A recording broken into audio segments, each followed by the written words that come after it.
Olá, boa noite! No painel regional especial de hoje, estamos recebendo o Zeca Junqueira, ele que é diretor de novos projetos e inovação da São Leopoldo Mandic. E também ao lado dele, Omar Branquinho, ele que é presidente da Campinas Tech. Os dois já participaram aqui com a gente do painel regional e hoje nós vamos falar sobre o universo das startups e também aí os principais benefícios para a economia. Bom, primeiro eu queria agradecer a participação de vocês dois. Muito obrigado por aceitarem o nosso convite. Obrigado, Juliana. Prazer estar falando aqui mais uma vez. Eu que agradeço. Gente, olha só, hoje o assunto é startup, né? A gente sabe aí que esse ano, mais um ano, foi marcado pelas dificuldades da pandemia. E aí, várias dificuldades em vários setores, a economia principalmente, né? Foi um dos mais atingidos. Agora, a gente entende que a startup, ela está alavancando muitos setores, inclusive em alguns deles, na medicina e na educação, foi um ponto aí de escapatória, né, para muitas economias. E vocês, no geral, né, que tem a associação. Eu queria que vocês, para a gente começar o nosso bate-papo, desse uma visão de vocês, no geral, hoje, como é que está a questão das startups? Como que vocês veem as startups hoje, nesse cenário atual? Começando por você, Zeca. Tá bom. Primeiramente, boa noite. Prazer estar falando aqui novamente. E eu acho que o cenário atual das startups, a pandemia acelerou bastante alguns dos setores. Por exemplo, a saúde e a educação foi muito acelerada. Na educação, a educação à distância, então as edtechs, que são as startups da educação, que são relacionadas a ensino à distância, a qualquer coisa relacionada à educação digital, também cresceram bastante. E na área da saúde, principalmente a telemedicina, né, cresceu demais com a pandemia, e alguns outros modelos de negócio, por exemplo, receita digital, prontuário eletrônico, tudo isso cresceu bastante também. E eu acho que, no geral, assim, a gente está vivendo uma fase de...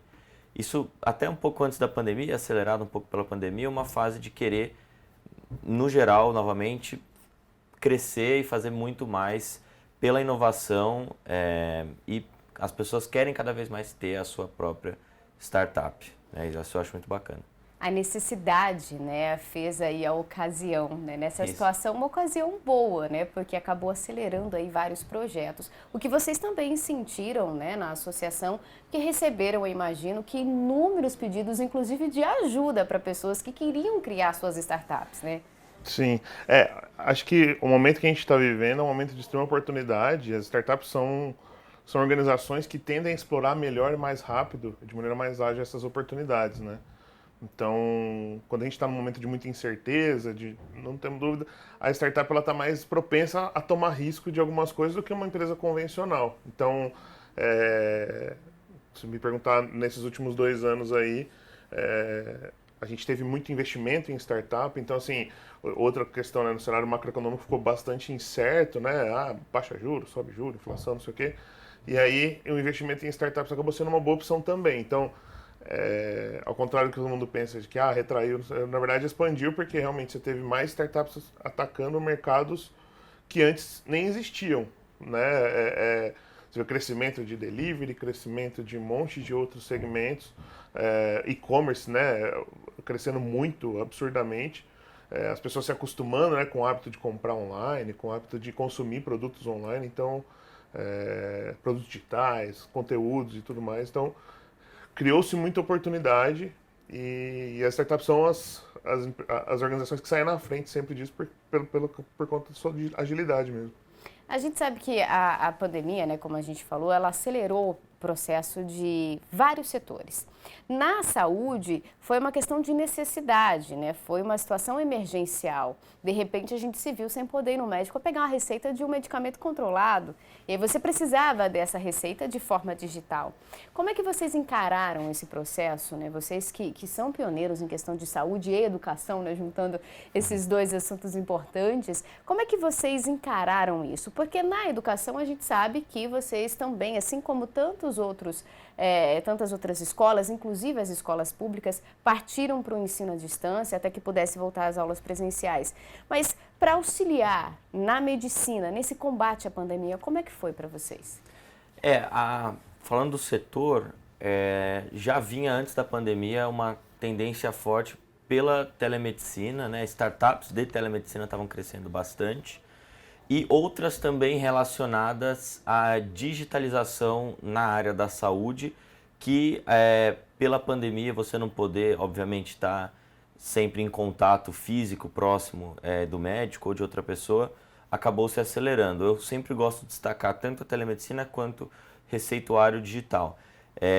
Conheço bastante pessoal da Nexodata, uma empresa, uma startup de receituário digital, e eles falaram que eles já são muito grandes hoje, mas eles falaram que se não fosse pela pandemia, provavelmente eles não estariam vivos, sobrevivendo até hoje, isso por causa da regulação que permitiu a receita digital poder ser circulada e utilizada no Brasil. O mesmo vale para a telemedicina, que foi até o que ficou mais conhecido aí, mais falado com a pandemia, porque obviamente a gente não queria ou não podia ficar fisicamente próximo a um médico, e a telemedicina veio para ajudar, mas ela já vinha para ajudar, né? Acho que a pandemia só abriu o olho da sociedade, do poder público para isso, para poder utilizar a telemedicina, né? Que tem N funcionalidades. A gente pode ter um médico de um hospital conceituado aqui do estado de São Paulo, atendendo uma população carente ribeirinha, uma população carente no sertão nordestino, por exemplo. A telemedicina vem para isso também. Claro que a pandemia abriu os olhos no geral, mas a telemedicina tem uma atuação bem ampla ainda para ser explorada. E no que diz respeito à educação e ao que a Mandic fez, eu acho que todas, né, tiveram que ir para o ensino à distância. A medicina um pouco mais difícil, porque você precisa da prática, não tem o que fazer. Mas o que eu acho que foi interessante foi que a gente começou a depender cada vez mais de ferramentas de uso de digital, né? Então, as plataformas de video call, de aulas à distância, a gente começou cada vez mais a usar. Elas cresceram bastante na pandemia. Isso eu acho que foi bem interessante para o setor da educação. E como é que foi isso, essa questão da parte técnica, né? Porque a gente, inclusive aqui no painel regional, a gente conversou com outras pessoas também ligadas, né, aos setores de TV, comunicação, e disseram que sentiram uma dificuldade em questão técnica de adquirir equipamentos mesmo, né, para que pudessem rodar todas as novas formas aí que seriam possíveis por conta da internet, vídeos, enfim, outras questões aí que precisavam até de uma inovação, né, gravações de filmes, novelas, enfim, uma necessidade aí de equipamentos que antes a gente não tinha essa necessidade.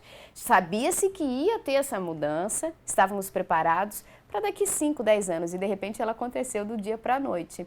Nas startups, vocês sentiram isso? Você lá na associação, você sentiu talvez essa dificuldade, às vezes, de pessoas que precisam montar um equipamento, né, para poder rodar, toda a questão da própria internet? Sentiu essa dificuldade das pessoas conseguirem chegar até esse equipamento? Eu acho que quando a gente fala de negócios que... É até curioso, né? Negócios que dependem de coisas físicas, né? Sei lá, o cara precisa montar uma placa, precisa montar alguma coisa, precisa ter alguma coisa física. De fato, a gente teve uma dificuldade porque as cadeias de suprimento, no geral, tiveram um impacto, né? Não foi só em tecnologia, né? Eu achava difícil até para comprar qualquer coisa. Enfim. Sim. Até se ajustar, até entender a mecânica corretamente. Mas a gente teve movimentos, principalmente no mundo do e-commerce, a gente teve movimentos de aquisições muito grandes, né? A gente teve a aquisição do Kabum, por exemplo, que pelo Magazine Luiza, que foi uma aquisição gigantesca de uma empresa aqui da região, né? Que o Kabum é de Limeira. Então, justamente por causa desse furor de compra, né? E aí, nesse mercado de tecnologia especificamente, um curioso é o preço das placas de vídeo, né? Placa de vídeo é um negócio que está caríssimo, cada vez mais caro, que os caras começaram a aprender que dá para minerar Bitcoin nesse negócio aí, e aí virou uma febre de preço aí. Então, uma placa que custava R$2.000, você acha hoje por 6, 7 mil reais no mercado. Sim. Então, inflacionou muito o preço, porque também eu sou um exemplo disso, né? Eu voltei a jogar videogame depois da pandemia, né? Então, pô, não tinha o que fazer, tinha um irmão que tava morando em Recife. Aí eu falei assim, putz, cara, o que a gente vai fazer agora? Você não pode vir pra cá? Não pode, a gente não se vê. Vamos jogar. Vamos jogar. Aí a gente começou, né? E eu acho que isso é um momento comum, né? O mercado de games hoje é um mercado maior que o de cinema. Né? Gira mais dinheiro em games do que em cinema hoje. E muito pouca gente sabe disso, né? Então, assim, você criou um mercado, você criou uma necessidade maior desse tipo de interação também. E aí também tem equipamento que precisa, né? Aí precisa comprar o mouse, o teclado, o fone, não sei o quê. E aí você acaba... no fim, quando você vê, você já empatou um monte de dinheiro naquele negócio lá. É a lei da economia, né? Oferta e demanda, né? Sim. Se você aumenta Isso. por um lado, o outro acaba sentindo. Essa dificuldade, claro, foi para conseguir subsídios para a saúde. Eu imagino que para vocês lá também não deve ter sido fácil, né? Equipamentos básicos de saúde que vocês costumavam comprar facilmente e, de repente, se viram numa situação complicada ali, né? Ah, sim. No geral, os equipamentos também da área da saúde, preço subindo, tudo relacionado à medicina à distância, né? Às vezes nós temos lá alguns robôs de cirurgia à distância, cirurgia não invasiva. Tudo isso subiu muito o preço, até da manutenção. Foi claro, bem complicado, mas acredito que a pandemia só acelerou isso. A gente já iria estar necessitando de uma demanda maior desse tipo de serviço, né? Então acho que a pandemia só trouxe tudo isso enxuto aí em 1 ano e meio, 2. E a gente viu que é possível, né? Porque é algo que a gente imaginava que nunca iria acontecer ou que iria demorar muito tempo para acontecer. A cirurgia à distância, por exemplo, é uma dessas questões, né? Agora com o leilão do 5G recentemente, né, que foi fechado, é uma realidade que hoje a gente consegue apalpar. Antes a gente imaginava essa realidade, hoje a gente sabe que ela é viável e é necessária, não só por conta da pandemia, mas para atender essas populações que estão em locais que não têm acesso à medicina, por exemplo. Com a telemedicina, isso hoje é possível, né? Sim, exatamente. A telemedicina, como eu disse, ela já veio justamente para atender esse tipo de problema e a pandemia ela só tornou isso real, né? Eu lembro antes da pandemia tendo debate sobre telemedicina, etc. Algumas pessoas contra, algumas a favor. Nunca entendi muito bem ser contra a telemedicina, mas no geral, né, contra a telemedicina. Mas hoje, se tivesse debate, nem existe muito esse debate, né? Já virou uma coisa normal. É um conceito, né? Já virou um consenso ao uso da telemedicina, por exemplo. Receita digital também. As pessoas, às vezes, tendem a achar que é menos seguro o digital, mas, na verdade, é muito mais seguro, né? Um registro, um certificado digital, ainda mais se tiver associado a, por exemplo, blockchain, é muito mais seguro do que um carimbo de um médico, né? Que um carimbo é uma assinatura, né? Uma assinatura. Quando alguém confia num carimbo e num rabisco. A pessoa confia num carimbo para fazer, né? Para fazer um carimbo. Isso, o pessoal de novo citando a Nexodata, falou, muito fácil fazer um carimbo, né? Qualquer loja, né? Que você vai lá, você leva o nome, um CRM, R$5 faz um carimbo. Você faz um carimbo. Então, os certificados digitais, outro que cresceu muito também, assinaturas digitais, certificadoras digitais também crescendo bastante. Tudo isso hoje já sempre fez muito sentido, hoje a gente só consegue enxergar isso como uma realidade, né? E essa questão, acho que do medo, vem um pouco assim, até de filmes que a gente assistia antes, aquela coisa de que os robôs iriam invadir a Terra. Eu ainda tenho medo disso, tá? Eu ainda que tenho. eles iriam invadir e que eles iriam matar toda a população, que os robôs não são confiáveis. Gente, isso é filme, né? Isso não é real. Por enquanto. O robô, ele é programado, né? Para fazer algo que alguém programou. E uma cirurgia, no caso, né? Vai ser programado por alguém que entende, é um médico, claro. Tem um técnico ali da área de tecnologia, óbvio, porque ainda a gente não tem essa formação de um médico que já é técnico também, né? Mas eu acho que logo a gente vai ter. Vai ser necessário, né? Fazer parte ali da formação. Mas eu acho que essa coisa dessa situação atual que a gente vem observando, né? A tecnologia tão mais próxima da gente, perdeu um pouco o medo, né? Hoje a gente vê senhores e senhoras aí com o celular na mão fazendo tudo pelo celular e antes, nossa, não quero, tenho medo. Hoje fazem tudo, pagam Tem conta. medo de estragar, né? Não, se eu fizer alguma coisa aqui, como é que eu volto? Calma, não vai explodir o celular porque você fez errado, né? Não E é um nicho muito importante para as startups, né? Essa galera que não tinha essa proximidade muito grande com a internet, né? Eles estão aprendendo agora e precisa ser uma forma mais fácil. Diferente das crianças que pegam o celular ali, você está com um problema, você entrega na mão de uma criança de 4, 5 anos, ele resolve e te devolve o celular normalzinho funcionando, né? Parece que já vem, a criança já nasce com o dedo na telinha touch ali, né? É uma geração totalmente diferente e isso acaba sendo um nicho importante para a criação de novas startups, né? Aliás, esse vai ser o nosso assunto do próximo bloco. A gente vai falar dessas questões das startups para esse público que tem essa dificuldade e vamos falar também de Campinas, aqui da nossa região. Por que a nossa região é tão importante para a criação de novas startups? Por que a gente pode ser considerada aí o berço das startups? Campinas é pioneira, sai na frente em questão da lei, né, para uma modificação de uma lei estadual. A gente vai abordar esses temas daqui a pouquinho, não sai daí, a gente vai para o intervalo, é bem rapidinho, a gente volta já já.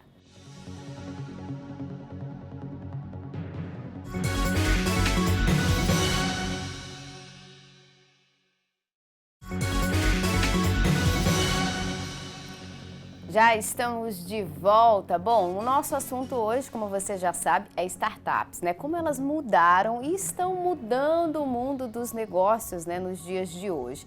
A gente já falou das alterações sofridas aí pelo setor, algumas impostas, inclusive, pela pandemia, que não foram ruins, né? Serviram aí como um acelerador, vamos dizer assim, nesse sentido. Agora, a gente falava antes da gente ir para o intervalo que esse acelerador, tudo bem para as pessoas que têm ali todo o manejo das redes sociais, de mexer no celular, de acessar aplicativos, mas tem uma galera que não estava acostumada a fazer isso.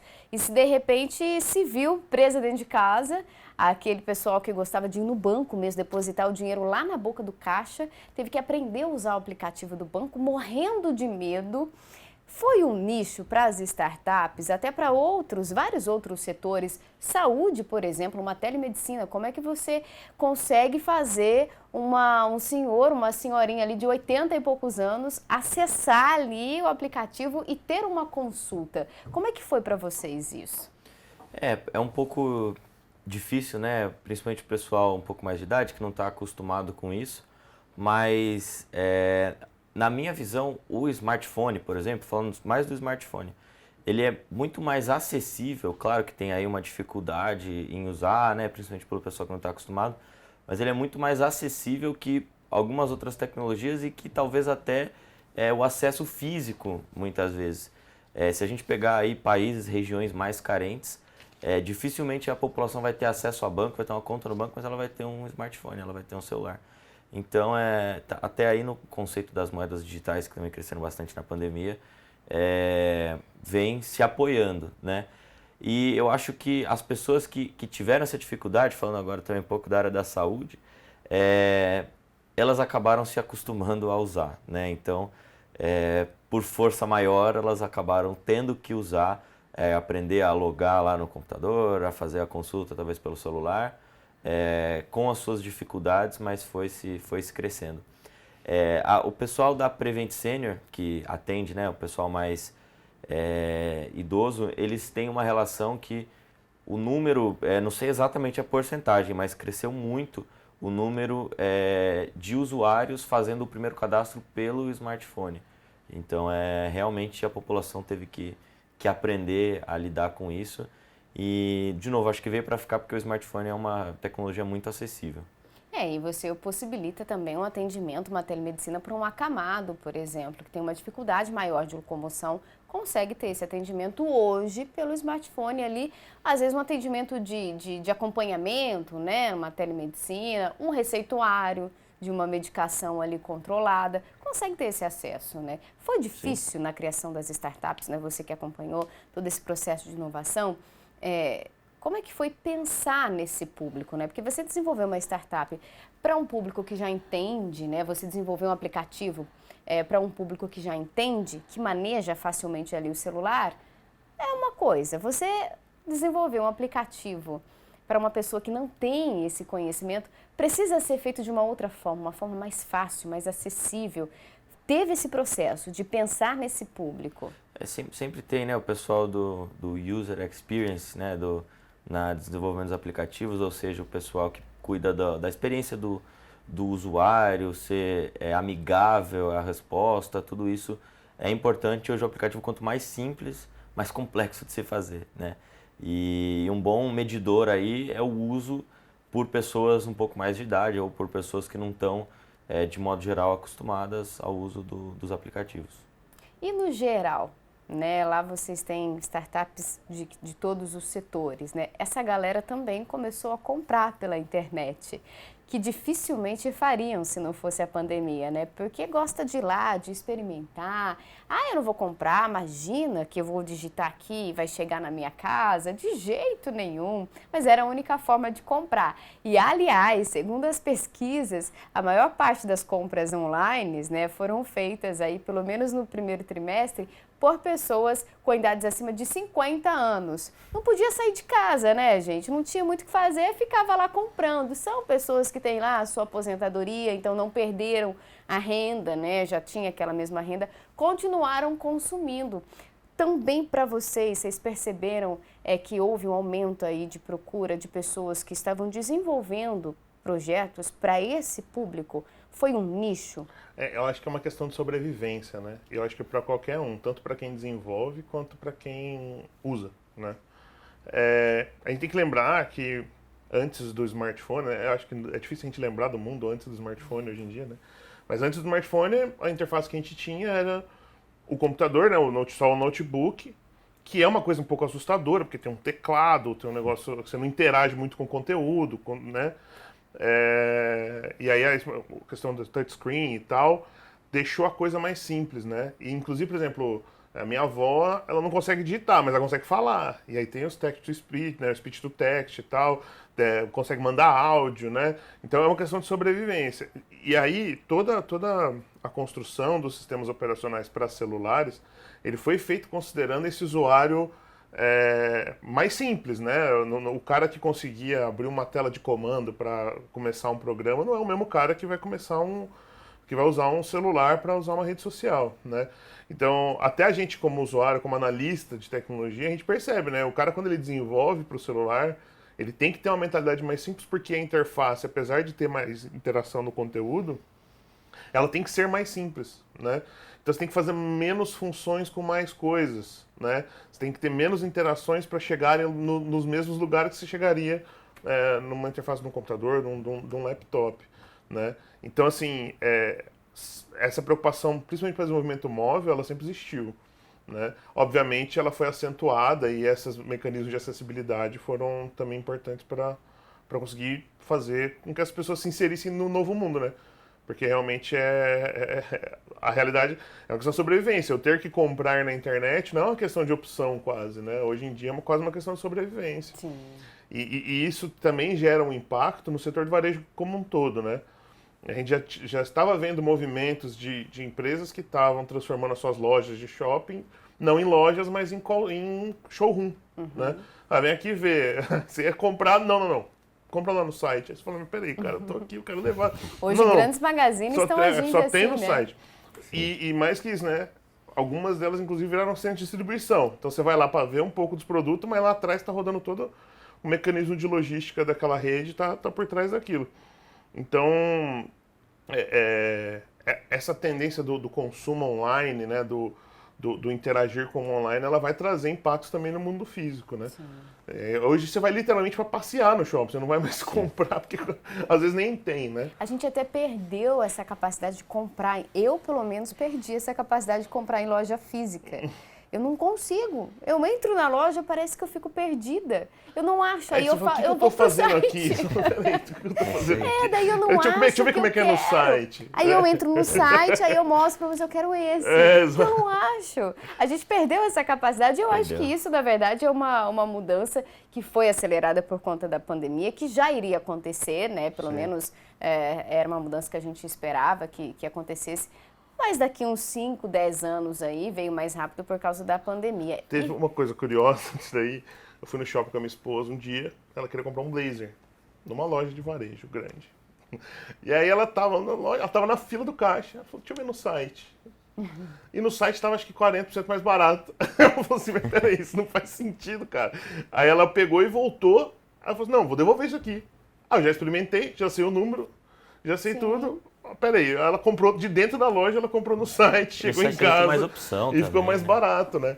Então, assim, você vai ter reduções de estoque, você vai melhorar cadeias de suprimentos, né? Então, mas não dá pra você colocar um preço diferente na loja no site, porque o cara tá esperto, né? Ninguém mais tá querendo se sujeitar a esse tipo de coisa, né? Nos Estados Unidos é padrão agora, né? O pessoal vai comprar e já vê na Amazon o preço. Já vê review, ou nos outros né? sites o preço. Isso é uma coisa importante. Também, ninguém nos Estados Unidos, isso é muito mais comum que aqui no Brasil, mas as pessoas vão no review da Amazon, né? No que as pessoas comentam para saber se o produto é bom ou não. Sim. Porque eu, antigamente, comecei a comprar uma TV.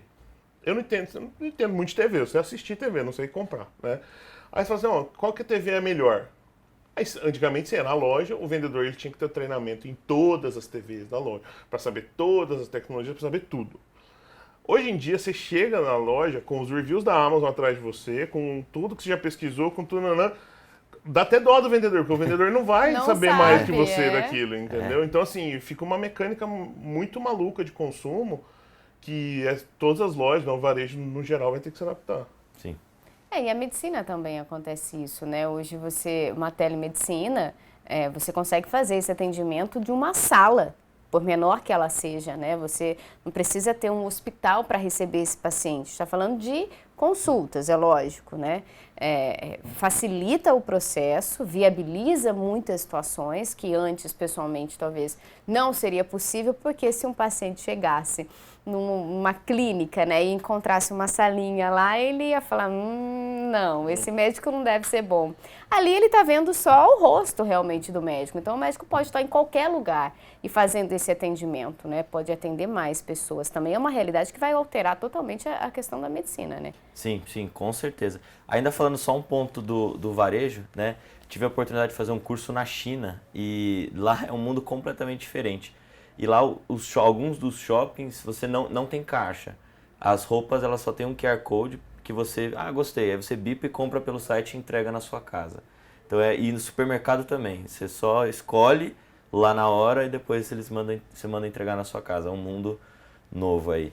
Mas falando da saúde, também a parte de reviews, a parte de encontrar o médico, ela tá mudando bastante. A gente tem lá no Hub Mandic uma startup, o Consulta Já, que é basicamente um sistema de evitar no-show para médicos e dentistas, ou seja, né, evitar que o cara desmarque de última hora, que a gente sempre desmarca, né? Então, para ajudar a fazer essa gestão inteligente aí da agenda. Mas também eles têm um sistema de gestão pro médico em geral, e como eles estão com um alto número de usuários, eles conseguem oferecer pro paciente um review desse médico. Então o paciente ele consegue encontrar médicos e dentistas pela plataforma do Consulta Já. E aí eles conseguem também deixar o review, deixar o que eles acham sobre outra startup que faz isso, Doctoralha. Você consegue encontrar o melhor médico na sua região ou não, pela telemedicina, e ver reviews. O médico me atendeu bem, ele foi grosso, ele foi mal educado, ele foi super atencioso, ele resolveu o meu problema, ele me indicou um remédio errado. Tudo isso a gente já consegue ter acesso também, né? Então, realmente o consumidor está muito mais empoderado. E no caso da saúde também, o paciente está muito mais empoderado. E é legal, né? Porque às vezes no atendimento físico, a pessoa precisaria marcar a consulta ali com um médico ali, um clínico geral, para depois ela ir num especialista. Ali, talvez, na dúvida dela, né? Eu já tive dúvida, tipo, eu tô sentindo isso, que médico que eu vou? Com esse programa você consegue encontrar um médico nesse sentido. Você não precisa passar por um para depois você ir no especialista. Porque às vezes você passa pelo clínico, o clínico vai falar, olha, eu vou te encaminhar para um pneumologista, um cardiologista, um ortopedista, um vascular. Ali a pessoa consegue ter esse acesso dessa forma mais simplificada. Uma opção, às vezes, né? O clínico geral que normalmente não tem que fazer um exame físico ou não precisa examinar o paciente de forma física, essa primeira parte pode ser feita pela telemedicina, é bem mais rápido, bem mais prático, né? E depois ele já te encaminha para um outro paciente. Eu mesmo já fiz, ao longo dessa pandemia, acho que umas 2, 3 vezes, a primeira consulta digital e o retorno físico, né? Então é uma mecânica também que funciona e que eu acho que veio para ficar. Mas o que eu acho mais legal de tudo isso é o paciente ou o cliente, de um modo geral, ficar mais com o poder, né? Falar, não, eu quero que seja online porque eu cuido do meu horário, eu sei que o médico foi bom ou ruim, eu tenho aqui na mão as informações dele, então isso eu acho muito bacana. Acho que para complementar, então, assim, primeiro, era um absurdo você ter que marcar uma consulta, pra você chegar lá, o cara na sua cara, então você tem que fazer esse exame. Aí você fala, pô, o que eu vim fazer aqui, cara? Me dá os exames logo. E outra coisa que a gente tá falando de medicina, mas uma área que cresceu muito, que também tinha problema de regulação, é psicologia, que é saúde mental. Agora, você fala assim, pô, não, você tem que ir presencial para ver o seu psicólogo. Você fala, mas, cara, para algumas coisas não faz o menor sentido. Minha terapia, eu escolho fazer presencial por uma questão de escolha mesmo. Aí tem dia que eu falo assim, cara, não, hoje... Aí eu falo assim, não, vai me agendar, peraí, hoje eu tô meio corrido, então eu vou fazer online, beleza? Beleza. E assim, eu acho que não só em medicina, não, mas essa pandemia trouxe pra gente um acesso maior à liberdade, né? Acho que a questão de trabalho remoto e tudo mais, não é uma questão mais de... É realidade, e a gente tem que se adaptar a isso. E isso traz uma sensação de liberdade para as pessoas, né? Então assim, puta, agora você tem que ir pelo menos 3 vezes por semana no escritório. Eu falei, cara, peraí, cara, como assim? Não faz sentido. Eu faço daqui. Se eu quiser, se eu precisar, eu tenho que ir. E não se eu me obriga ou não obriga. Obviamente as dinâmicas de trabalho mudam, né? Mas a gente tem que se adaptar a isso. Só para complementar, voltando no assunto do primeiro bloco, né? Antigamente, para você ter uma aula de Harvard, de Stanford, de qualquer universidade americana, era caríssimo, né? Você tinha que se inscrever, matricular e tal. Hoje em dia custa simplesmente 0, né? E aí, transpondo isso para todos os outros mercados, né? A gente tem um acesso mais fácil a conteúdos que antes eram muito mais caros. E isso traz uma dinâmica muito diferente para a gente tanto acessar conteúdo, acessar talentos, né? O trabalho remoto trouxe muito essa questão de liberdade, né? Então eu tenho a liberdade de acessar, pô, eu quero ter uma aula de qualquer coisa, de banco de dados. Eu tenho a liberdade de acessar na minha universidade, mas se eu quiser ver uma aula de banco de dados de Stanford, eu consigo assistir e essa dinâmica fica muito mais simples, né? Aliás, esse é um assunto para o nosso próximo bloco, né? Porque hoje as pessoas conseguem trabalhar de qualquer lugar do mundo. E quem produz aí para as startups, né? Quem investe, quem empreende nas startups também aqui de Campinas ou de qualquer outro lugar consegue investir no mundo todo. A gente vai falar desse assunto já já. Não sai daí, a gente volta já já.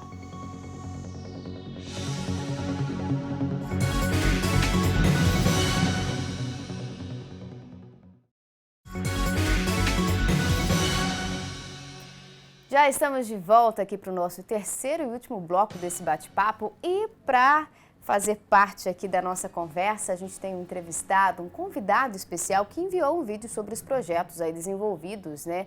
E também uma pergunta para vocês dois. Vamos ouvir? Olá, meu nome é Marcelo Rodrigues, eu sou diretor de inovação e novos negócios da Enchan e é um grande prazer estar conversando aqui com vocês hoje. A Enchan é uma entidade que une milhares de empresas há mais de 100 anos e trabalha para promover conexões transformadoras que ajudem a construir um futuro mais empreendedor e inovador. E na pauta de inovação nós temos trabalhado muito fortemente na construção e consolidação de um grande ecossistema de inovação nacional. A gente conecta de Porto Alegre a Recife, de Campo Grande a Campinas. E isso faz com que a gente tenha uma grande oportunidade de unir todo o Brasil numa única direção. A gente tem alguns projetos, como por exemplo o Encha Arena, que é uma competição que aproxima startups dos executivos das médias e grandes empresas brasileiras, que são nossas associadas, o que gera muitas oportunidades de negócio e ajuda a entender os movimentos de tendência. E todo esse banco de dados que reúne aí mais de 2.000, 3.000 startups que estão à disposição desses projetos de inovação, são utilizados muito constantemente através do Enchan Lab, que é uma plataforma de inovação aberta que ajuda as médias e grandes empresas brasileiras a ganhar velocidade, a ganhar agilidade na sua transformação digital e na sua transformação de modelo de negócio, unindo aquilo que há de melhor dentro do Enchan para a sua inovação aberta. Dentro dessa estrutura toda, a gente está agora também construindo alguns projetos que está lançando em novembro no mundo de investimento anjo, uma comunidade que ajuda os investidores ligados à Anshan a se conectar cada vez mais às startups. E uma das tendências que a gente tem entendido dentro do nosso ecossistema está muito ligado à ESG, está muito ligado também à indústria, mas tem uma outra também, que é a de internacionalização, tanto das startups quanto dos negócios. E eu queria entender o que vocês estão sentindo do ecossistema de Campinas como tendências e oportunidades que podem estar ouvindo conosco. E aí? Qual que é o termômetro de vocês? Eu acho que a gente tem um grande problema e uma grande virtude em estar no Brasil, que é a gente tem acesso a um mercado muito grande. Isso é uma grande virtude, né? O país de Portugal é menor que a cidade de São Paulo, do ponto de vista de tamanho de mercado, né? E muitos falam Portugal, internacionalização, não sei o quê, mas São Paulo é maior que Portugal em população, em área não, obviamente, mas só que isso traz um problema também, que você só atender o mercado interno, teoricamente, já está suficiente, né? Então a gente sempre fala que startups no Brasil, geralmente, elas não trabalham para ser global, no geral, né? Isso é um movimento que tem, na minha visão, tem começado a mudar um pouco, né? A gente está tendo mais maturidade de empreendedores. A gente observa aí muitos empreendedores de segunda, terceira, quarta viagem, né? Se a gente vê o pessoal, por exemplo, o pessoal que fez a saída do Buscapé, hoje é gestor de fundo de investimento para startup, não. Você vê o cara lá, o 99, o cara que já fez a Móvel, o iFood, não sei o que, ele está retroalimentando o sistema. Então, nesse ponto a gente está bastante atrasado com relação ao Vale do Silício, atrasado com relação ao mundo, né? Nessa questão de gerações de empreendedores que já, por exemplo, internacionalizaram, abriram capital, né? A gente tem visto uma abertura maior de capital de startups na Bolsa, né? A gente viu a Melius agora, aqui no Brasil, né, uma startup de BH que abriu capital na Bolsa. A gente teve o IPO da CIT recentemente, que é uma empresa aqui de Campinas, que abriu capital lá em Nova York. Então, a gente está tendo uma maturidade maior de olhar para mercados globais. Eu acho que isso está melhorando. E a pandemia, acho que ela acabou ajudando isso também, porque, enfim, processos de venda começaram a ter que ser remotos. E um processo de venda podendo ser remoto, né? Obviamente, para alguns mercados ainda é muito delicado. Você vai vender um software muito grande, por exemplo, um RP, uma coisa muito grande. Dificilmente o cara vai comprar puramente remoto, vai ter que ter alguma coisa ali, mas a estrutura está começando a se adaptar a esse tipo de coisa. Então, eu acho que a gente tem uma tendência boa no Brasil de conseguir atender o mercado interno, mas falta ainda uma visão de que o produto, quando você vai falar de produtos digitais, né, produtos, software e tudo mais, quando você vai pensar ele global, você tem que pensar ele global desde o começo. É muito difícil você globalizar alguma coisa que nasceu muito nacional, né? Muito para o Brasil, muito adaptada às condições do Brasil. Então a gente tem visto produtos mais maduros, eu acho, no geral. E você, Zeca, você que já esteve em vários países, tem formações inclusive no exterior, conhece outras realidades, né? Como é que você acha que talvez seria mais fácil ou uma forma mais rápida de trazer esse pensamento para investidores que estão começando agora, né, aqui, que estão entrando nesse mundo agora, que conhecem às vezes a realidade só do Brasil? Qual que é o caminho, você acha, aí, que eles podem encontrar? Eu concordo com o Omar, é um problema e uma solução, né? O Brasil ser grande, se a gente pegar um outro país gigantesco aí também, a China,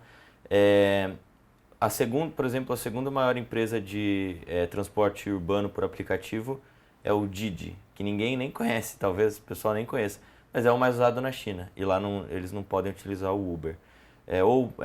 De comunicação, a segunda maior é o WeChat, não é a gente também nem usa aqui, a gente só usa o WhatsApp, mas lá na China é o mais usado. Então eles focam muito no mercado local, claro, um pouco forçado, né, pelas leis governamentais, mas eles focam muito lá e funciona. Eles são empresas gigantescas que focam no mercado local e funcionam bem lá, né? Claro que elas não conseguem se internacionalizar depois, é um problema isso, mas acaba funcionando bem. Aqui no Brasil a gente também vê bastante isso, né? Muitas das empresas, o iFood, por exemplo, funciona praticamente só aqui no Brasil, talvez em alguns outros países da América Latina, mas tem que ter, como o Omar falou, desde o começo pensar em se internacionalizar. E a gente vê empresas, às vezes, que começam em outros países da América Latina já com essa cabeça. O Rappi, por exemplo, ele começou, acho que na Colômbia, e já com a cabeça de se internacionalizar desde o começo, porque a Colômbia é um país menor, é um país que já pensa no ecossistema latino-americano de forma geral. Isso ajudou bastante eles a crescerem. Hoje funciona em outros países, funciona no Brasil, por exemplo, em toda a América Latina, nos Estados Unidos. Então é bem diferente essa mentalidade, assim, de você sempre pensar para fora, sabe? Tem um componente importante que, assim, no Brasil, só da empresa existir já é um fato homérico. Né? Se ela existe, se ela consegue emitir nota fiscal, se ela vende, se ela tem, né, se ela está adequada às leis, já é uma coisa, né, sobre-humana. É cultural, né? É uma questão cultural que precisa ser mudada. Não é só cultural, é uma questão conjuntural, né? A gente tem a cultura, mas a gente tem, assim... Muita burocracia. Cara, eu tenho um caso aqui que se eu for contar vai acabar o programa, mas é um caso que quando eu fui montar uma indústria eu tive que plantar uma árvore. E aí você fala assim, mas eu tive que plantar a árvore, tirar a foto e logicamente a árvore não durou nada. Porque eu não plantei no lugar certo, enfim, é uma história muito maluca. Um dia eu conto. É uma burocracia que não funciona. Que você fala assim, mas nos Estados Unidos, se eu quiser abrir uma indústria, beleza, cara, faz o que você quiser, se você fizer coisa errada, você vai preso. E é isso. Entendeu? É a responsabilidade em cima da pessoa, né? Do cidadão. Aqui a gente funciona às vezes como babá, né? O poder público precisa ficar de babá. A gente tem uma norma, né? Muito orientada à regulação. Então, se não está regulamentado, não deve existir. E aí tem um ponto que é assim, né? O empreendedor brasileiro, ele não sabe competir. E acho que isso é um problema para quando você vai falar de internacionalização. Porque ele tem que competir contra o Estado, tem que competir contra a conjuntura, tem que competir contra o mercado. O mercado é a última camada. Quando você pega um empreendedor da América do Norte, por exemplo, não só os Estados Unidos, Canadá, México um pouco menos, mas o Canadá e tal. Por exemplo, para você importar um produto aqui no Brasil, você demora, sei lá, quantos dias? Milhões de tempo. Muitos dias para você ter uma licença para poder trazer um produto dentro da lei. Não estou nem falando para trazer por outras vias. Eu falando para trazer legalmente, é muito difícil. E ainda vai ter um limite, vai ter uma cota e tal. Tem empreendedor, conheço um empreendedor no Canadá que ele tirou o que seria o equivalente ao radar nosso, né, que é uma coisa de importação, em 10 minutos pelo telefone. Entendeu? Então, assim, lá fora não existe esse problema de ter que existir. Ter que existir não é um problema. Então você não parte do zero. Você parte, existir é fácil para todo mundo. Daqui para frente, agora você tem que competir, você tem que brigar, você tem que trabalhar contra o seu concorrente, trabalhar para o seu cliente e tudo mais. A gente estamos vivendo um novo momento, né, em relação a essa questão da burocracia, principalmente nas startups, e Campinas sai na frente, né, porque tem algumas atualizações numa lei estadual, mas que foram adaptadas para o município, que facilita, inclusive, essa parte da burocracia, para que startups possam oferecer serviços para o poder público, porque até então era impossível fazer isso, né? Você tinha que comprovar, né, pela lei das estações, né, a famigerada 8666, né, todo mundo fala.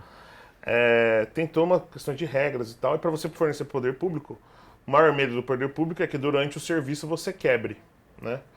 Só que a mecânica dessa lei começou a ficar tão doida que você começou a criar empresas só para atender a lei. Então o cara tinha a empresa dele que rodava, a construtora, né?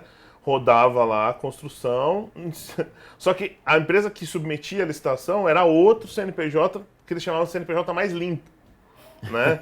Aí você fala assim, cara, você criou uma... Porque toda vez que o Estado ele entra muito nessas coisas, ele cria uma distorção, sempre, né? Eu não defendo Estado mínimo, muito pelo contrário. Mas assim, o Estado, quando ele intervém, ele cria uma distorção que ao longo do tempo tende a se ajustar, né? No caso do marco legal das startups, eu tenho muitas discussões em fóruns, porque eu falo assim, do meu ponto de vista, inclusive como Campinas Tech, não faz sentido você ter um marco legal das startups. Aí você fala, nossa, mas você está advogando contra você mesmo. O ponto é, o que é importante para desburocratizar para as startups é também para as outras empresas. Claro. Você não precisa criar mais uma diferenciação, porque a definição de startup é um negócio muito maluco. O que é uma startup? acaba sendo um contraponto, né, gente? Chega a ser uma redundância, porque a gente está falando de dar possibilidade para as startups, poder atender inclusive o poder público, e aí a gente vê, às vezes, um projeto tentando engessar e criar situações ali, quer dizer, você sai do 6 para o meia dúzia, né? O que você acha disso, Zé? Como o Omar estava falando, não faz muito sentido a gente colocar isso apenas para startups, que é um problema para qualquer empreendedor, né? Qualquer empresa grande, por exemplo, vai querer se tornar daí uma startup, né? Porque vai querer se enquadrar no que define-se por startup, que já é um conceito muito amplo, né? Às vezes a gente poderia estar olhando para, por exemplo, o pequeno empreendedor, o dono de uma padaria, o dono até de um carrinho de venda, um vendedor ambulante. Aí esse cara, talvez ele precise muito mais de ajuda para se tornar legal, para se tornar formal, e aí a gente poderia também incluir isso, né? Não precisa limitar apenas para startups, deveria ser um marco legal de uma forma geral. Fico muito feliz disso estar acontecendo com as startups, como o Omar falou, mas realmente o correto era ampliar para todos os setores. Agora, esse projeto, né, aprovado na Câmara aqui de Campinas, prevê um aumento aí de 30% até 2023, em questão das startups, né? Prevê trazer mais startups para que Campinas seja o berçário aí de muitas empresas que vão atender o mundo todo. Rapidamente, que a gente tem poucos minutos, eu queria que vocês falassem aí quais são as previsões. Vamos começar pelo Zeca. Para 2023, você acredita nesse aumento realmente de 30% ou você acha que vai passar fácil? Espero que passe fácil. Os números de crescimento de startups e de qualquer inovação no geral, moedas digitais, tudo isso cresce a taxas mais de 100% ao ano. Então, eu espero que com esse marco a gente possa alcançar sim esse número, acredito que a gente consiga. E você, Omar, acredita nesse potencial todo de Campinas e região, né? Hortolândia, Sumaré, Jaguariúna, enfim? Eu sou partidário, né? Acho que Campinas reúne condições muito importantes para o desenvolvimento de startups. Começando pela quantidade de gente boa que a gente forma, né? A gente tem um cenário de formação e de interação muito, muito propício. A gente tem uma densidade de produção acadêmica muito forte em Campinas também.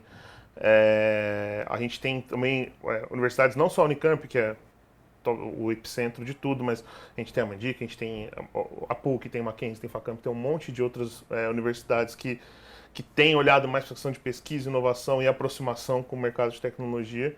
Eu acho que dá para chegar nisso. Agora a gente precisa sair só da regulação e ir para a ação, né? É isso, ó. Como você viu aí, é um mercado que promete muito, né, para os próximos anos e precisa de gente qualificada para trabalhar na área. Essa é uma dificuldade sentida no mundo todo. Então, se você quer ser aí, talvez, está pensando, né, o que vai fazer, vou fazer o que da minha vida, dá uma olhadinha, pesquisa, procura esses dois aí nas redes sociais, eu tenho certeza que você vai poder conversar, bater um papo com os dois, eles vão estar dispostos aí a talvez incentivar novos talentos aí dessa área que a gente precisa tanto, né, para conseguir realmente colocar aí em prática todas essas mudanças que a pandemia exigiu que a gente fizesse acontecer para ontem, né? É um caminho que é sem volta, né? Não tem como mais, né, gente? Já foi. Já foi. É isso. Ó, eu queria agradecer demais a presença de vocês, foi um papo super gostoso, espero que você aí de casa tenha aproveitado também, tenha aberto um pouquinho a sua mente aí em relação a startups. Muita gente ouve essa palavra e fica com medo, não sabe nem o que significa. Você usa, tenho certeza, em algum momento na sua vida você está usando aí produtos que foram feitos aí, né, criados nessas startups, que você está facilitando o seu dia hoje, viabilizando muitas coisas que você nem imaginava que você ia conseguir fazer. Hoje tem dona de casa comprando produto importado, né? Nunca nem saiu do Brasil, mas recebe produto importado dela lá em casa. Ó, um grande abraço para você, obrigado pela sua companhia, eu agradeço demais a participação de vocês dois e até uma próxima, né? Isso aí, obrigado pela participação. Até uma próxima. A gente volta a se encontrar no painel regional e especial. Um grande abraço para você e até lá.